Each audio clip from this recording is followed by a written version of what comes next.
Hey everybody, it's Daryl with Motivation Through Recovery, and we're continuing on with the trigger games. Today we're going to be talking about trigger number 2, the people, places, and things in your life. The people, places, and things game, as I like to call it.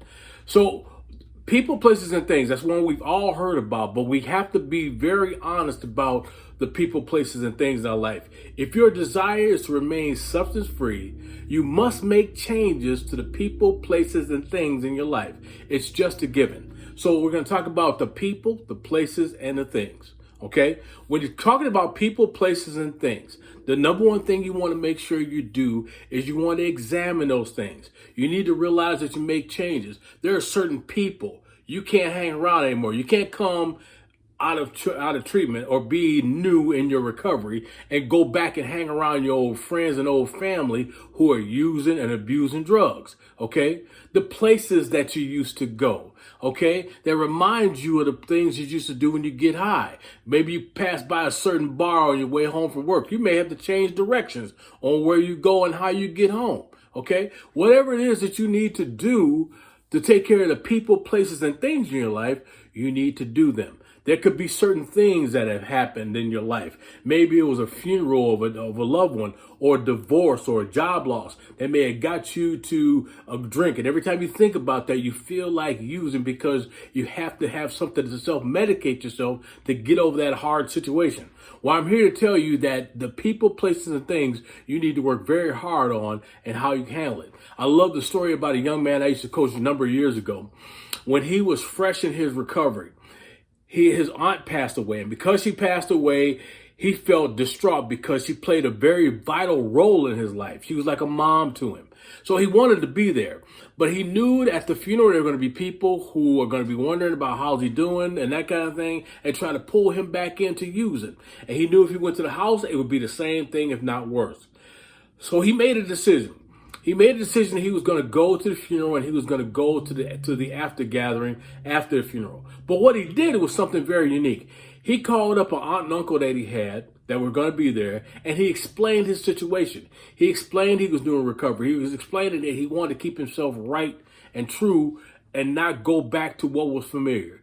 So what did he do? He asked the two of them if they could literally be by his side on a regular basis throughout the time of his visiting his aunt's funeral and visiting her home, talking with other relatives. And they agreed to it. But not only they agreed to it, they told him, don't even worry about driving, we'll come pick you up. So they came and picked him up, took him to the funeral, he paid his respects, saw a few people there and what have you, then went back to the house afterwards.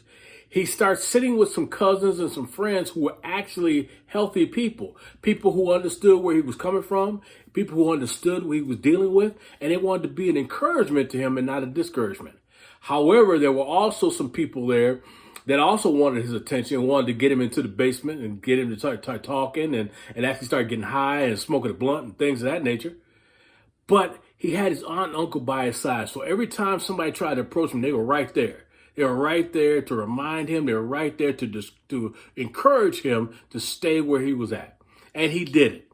And not only did he did it, not only did it, but he did it well. To the point that after a while, after about an hour and a half, maybe 2 hours, he turned to his uncle and said, you know what, Uncle, I think it's time for me to head home. And his uncle said, it sounds like a pretty good idea. So he took him home and he spent about 15, 20 minutes with him. Just make sure his head was right. Just make sure he's thinking in the right direction. The next morning when that young man woke up, he felt so refreshed and felt so good about himself because of the decision-making process that he did by setting up his own game plan to be successful.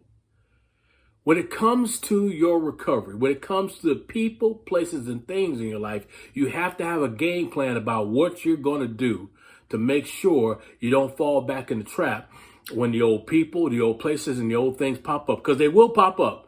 As I always say, you can't stop a bird from flying over your head, but you could definitely stop them from building a nest in it.